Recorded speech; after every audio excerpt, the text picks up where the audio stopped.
Hello friends, स्वागत करछि मो चैनल जॉब्स इन ओडिशा को। फ्रेंड्स, तुम मानक पई आईडीबीआई बैंक तरफ 65 पोस्ट रो ऑफिशियल नोटिफिकेशन टी जारी होई सारिछि।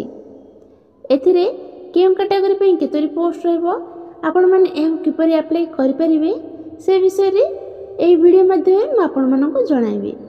जदि आपण माने एई पोस्ट अप्लाई करे पई इंटरेस्टेड रहउछंती तेबे एई वीडियोटी को शेष पर्यंत देखि नियंतु। चलंतु प्रथमे आलोचना करिबा ऑफिशियल नोटिफिकेशन विषय रे। फ्रेंड्स, जदि आपण माने निज निज जिल्ला रे आसुथिबा एई भली नुआ नुआ गवर्नमेंट जॉब न्यूज़ पाया पई चाहुछंती तेबे आम चैनल टी को सब्सक्राइब करी वीडियो टी गोटे लाइक करे पई भूलंतु नहीं। तो फ्रेंड्स, आमे बे आसी जे आईडीबीआई बैंक रो नोटिफिकेशन मध्यम को आपनकर लास्ट डेट रहउछि एठी 26 फेब्रुआरी 2024 रहउछि। आपनकर last date for payment of fee आपनकर रहउछि 26/2/2024 आपनकर लास्ट डेट पेमेंट रहउछि। आपनकर एटारे समस्त स्टेट रो एग्जाम सेंटर मेंशन करा जायछि। तो आपण जे स्टेट रे आपण बिलोंग करूछंती से स्टेट रो आपण वीडियो टी को स्किप करिकि देखि नै पारबे एग्जाम सेंटर। वैकेंसी डिटेल्स देखि नियंतु।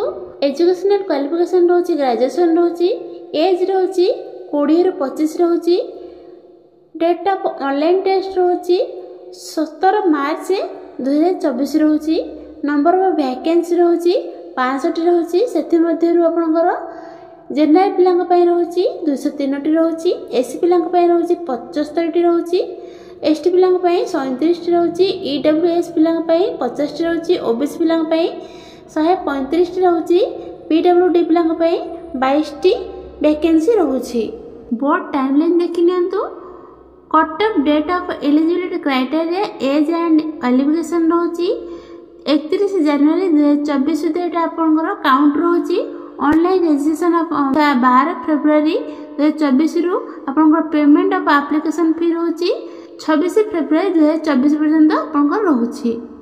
तो एटा आपनकर tentative date of online test रहउछि 17 मार्च 2024 आपनकर रहउछि। एजुकेशनल क्वालिफिकेशन देखि नियंतु। एजुकेशनल क्वालिफिकेशन होछि आपनकर जे कोनोसी स्वीकृति प्राप्त विश्वविद्यालय रे आपण जे कोनोसी स्ट्रीम रे डिग्री हासिल करथिबा आवश्यक। एज रिलैक्सेशन देखि नियंतु। आपनकर मिनिमम 20 वर्ष रु मैक्सिमम आपनकर 25 वर्ष रहउछि।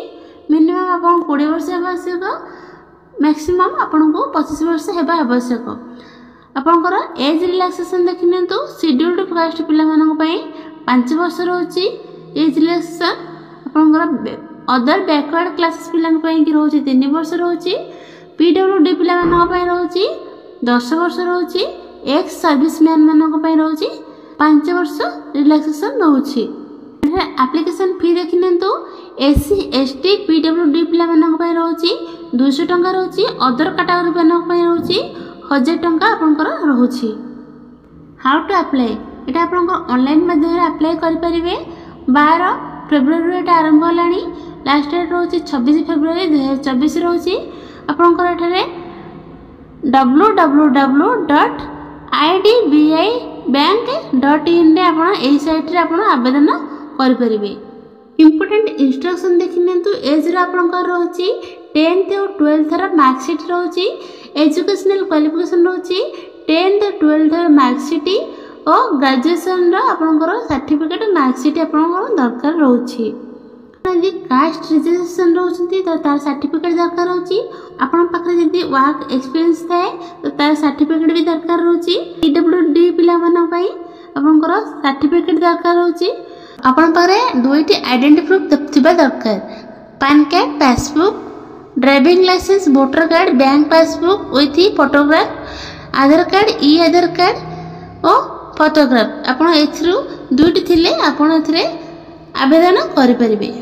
आपनकर सिलेक्शन प्रोसेस देखि नियंतु।